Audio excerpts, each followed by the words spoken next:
If you're new to the channel, this is my 14-foot Roma sailing dinghy I recently purchased off Facebook Marketplace for just $1,200. It's designed to be the ultimate dinghy for cruising and sailing with your family, originally featured in the book Dinghies for All Waters. Obviously, being a bit of a performance sailor, I've already been trying to find ways to make it go faster.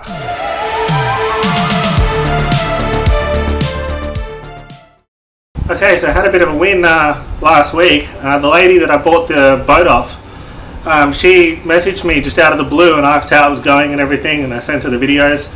And then she said that she'd been cleaning out her house and she found all the information about the Roma.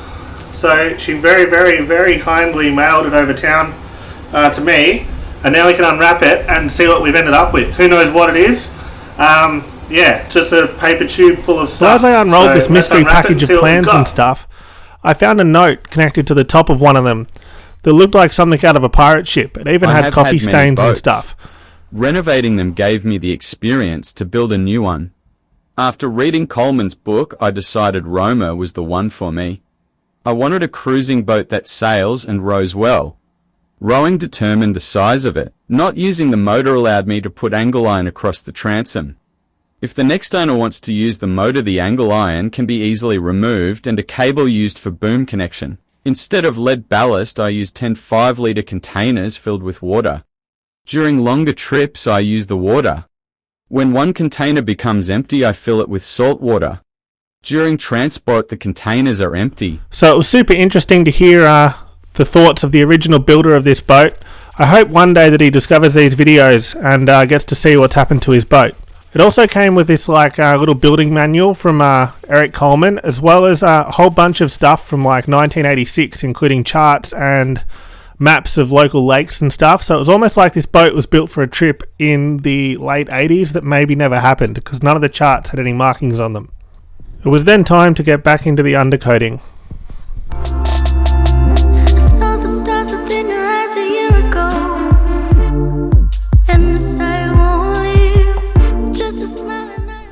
So just while I'm putting on another coat of paint here, a massive thanks to everyone that's subscribed to the channel.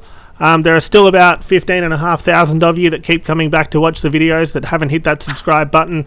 Remember, it doesn't cost you anything to subscribe, but it makes such a difference on how many people can see these videos and how quick we can grow sailing. So please subscribe if you haven't already. It really does help the channel so much.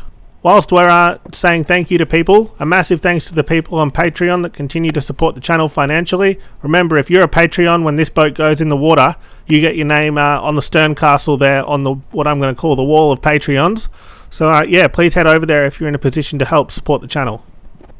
5 months later. Okay, it's been a while since we've done anything on this boat. We got a little bit distracted there with a couple of moths for a while. But really good to get back into the ultimate cruising dinghy. I can't wait to get this thing out on the water. It's so exciting in a different way. Like, sure, all the other boats will do 27 knots or whatever. This one might be lucky to do 2.7. No, I reckon we'll get 5 out of it. But anyway, you can go places. So you can say, I'm going there, and I think you'll be the limit, not the boat, all going well. So from what I can figure out watching my old videos, I think I've done 2 coats up to here of undercoat, and I've done 1 coat back there. Basically the plan is just rough the whole thing up by hand, try and get a really nice smooth finish, and then put another coat of undercoat on the whole thing. So we're just going to have to get into it. It's not the funnest job, but it's got to be done so we can get to the really cool stuff of putting bowsprits on and taking this thing to the next level. And I try to breathe. Call you 7:22 a.m. Love the tone of your voice in the morning. I'm falling in love with you.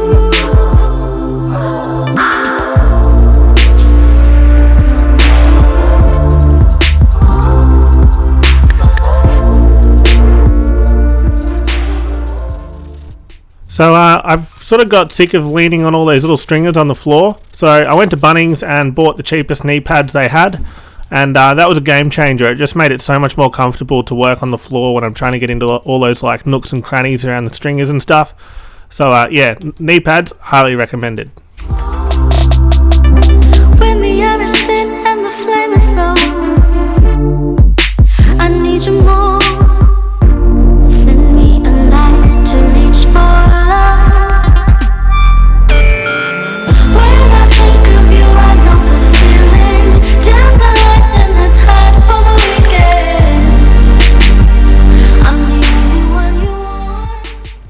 So while I'm putting another coat of undercoat on here, I thought I'd just see what people sort of want me to actually do with this boat. Obviously I got it to take my son sailing, which I will do, but being so seaworthy and sort of unique, obviously it's going to be kind of boring if we're just sailing around in like 10 knots all the time. But yeah, has anyone got any clever ideas of what I can do with it? I have played around with the idea of putting foils on it, but now that I've painted it, I don't really want to mess with the structure. So let's not put foils in it. A canting keel will take up too much interior space. Don't really want to put a bigger mast on it without having foils, so we're probably not going to do that. But maybe we can think of unique things to do with it, like sail somewhere, or yeah, put some ideas in the comments. Except Peter from Geelong, I'm probably not going to sail it across Bass Strait at this stage, but I know you're going to say that anyway. I'm the only one you want.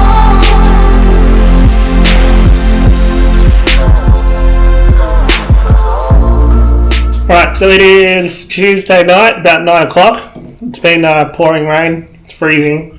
But this year's a lot better than last year. Remember, this time last year I was working outside in the rain. This year we've got a shed, so a lot better. I have painted up to here from the front and up to here from the back. Tonight I've just got to do this middle section.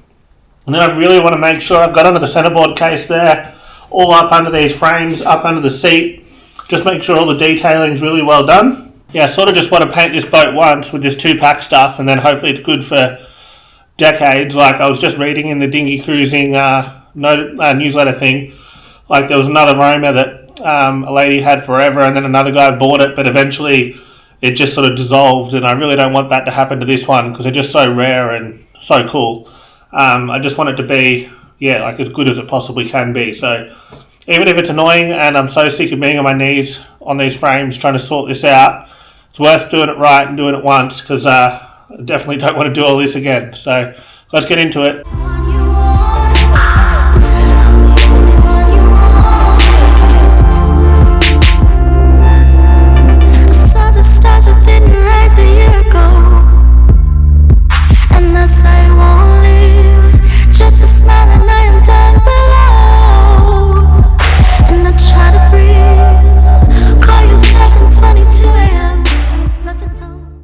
Alright, so it is about 20 past 10 on Wednesday night.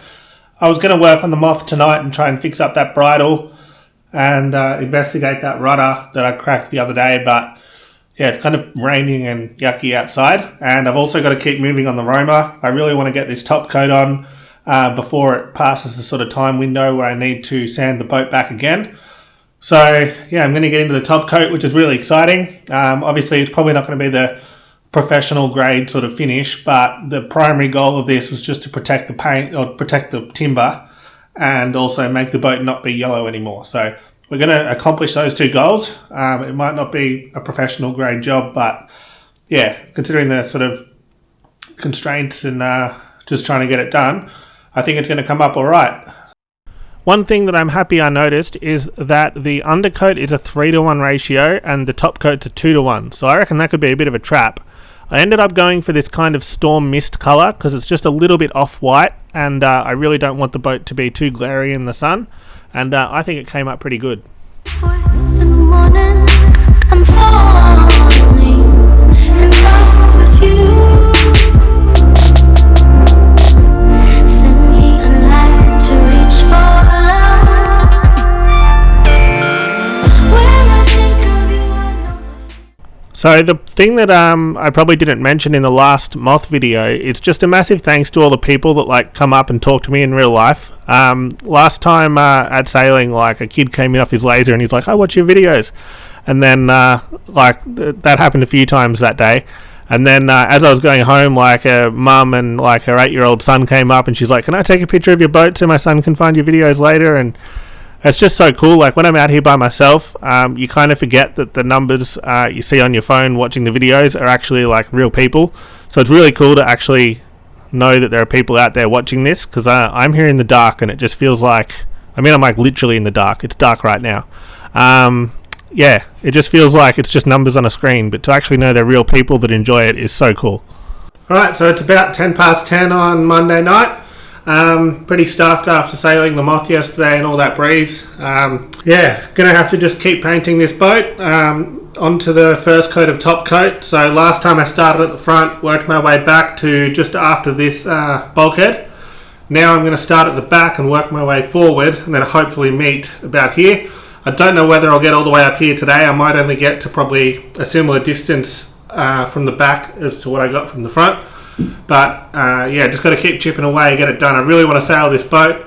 A lot of the electrical equipment is on the way. We're doing a lot of research in the background as to how much appliances use and stuff and how big the batteries need to be. So there's a lot going on. I've just got to get the paint up to the point where all of that matters. So let's keep going, get in another hour and a half or so tonight, and slowly we'll get there.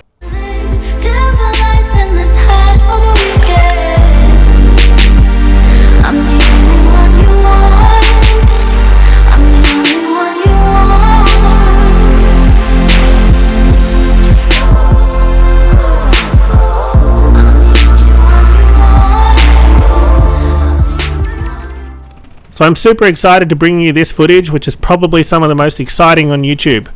I don't know what could be better than watching a guy take a boat that was white and making it off-white. Like, that's just captivating viewing.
Yes, I still need to go back one more time and get all the spots I've just missed. Like, there's one spot on the side of the centerboard case and a few of those sort of undersides of the seats and the little bench holders and stuff.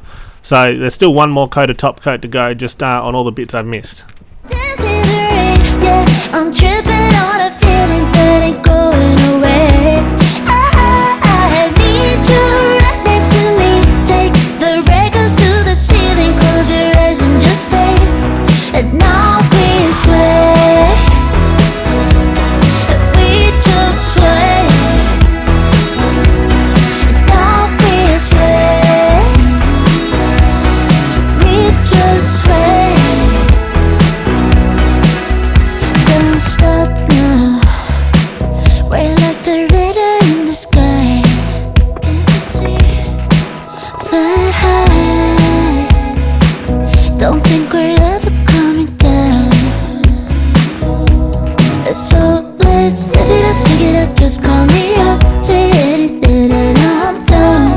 We're just like a fire, and we'll just pick it up, live it up, don't wanna stop. We'll keep it going. Saturday night, first job tonight is I'm going to start paint stripping the last yellow bits of the boat. So we've got these two boards that are essentially permanent floorboards that go down each side of the cockpit there on the floor. So those need to be stripped. I've got our whisker pole for the jib, so that's too small to use with my sort of code 0 asymmetrical kite setup I'm building, but I think that'll be really handy for running when we don't want to pole out the kite. We can just pole out the headsail, so if it's too windy it's an option. Also, if we wanted to sort of play around with sort of running double headed downwind, we might be able to try that, but I hate that it's yellow, so that's got to be changed. And the two hatches that go at the front and the back of the boat, they need to be changed as well just to protect the timber, because this paint's probably almost 35-40 years old, and there's so many bits where all the wood's just exposed, and when you strip it back it's actually good like AA marine plywood, so it's got to be protected for the longevity of the boat, but it's just a fiddly job. And then once the paint strip is on, then I'm going to swap back to the boat and just put one more coat of paint on the exposed areas so that they're definitely covered. Like that'll be 3 layers of top coat and about 2 of undercoat, so that's pretty good. And then that part's done, and then we can get into painting these things tomorrow and the rest of the floor panels and stuff, and we're getting there. All night, yeah. 'Cause I had want to dance in the rain, yeah. I'm tripping on a feeling that ain't going away. I need you right next to me. Take the records to the city, close your eyes and just play, and I'll be sway. We just sway. And I'll be sway. We just sway. Levitating with you, anything can happen. What you think we should do? Let's not begin. We're just flying high, we're not coming down. Come right up next to me, step side to side. I wanna sway. Yeah, we can dance the night away. Right.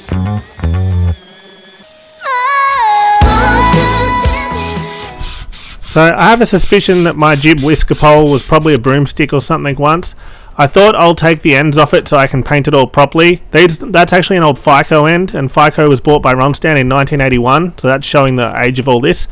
I thought that inboard end's pretty cool. It's like a hook, so instead of having like a beak at both ends, it's got a hook on the inboard end and a beak on the outboard end. So yeah, I thought that was pretty novel.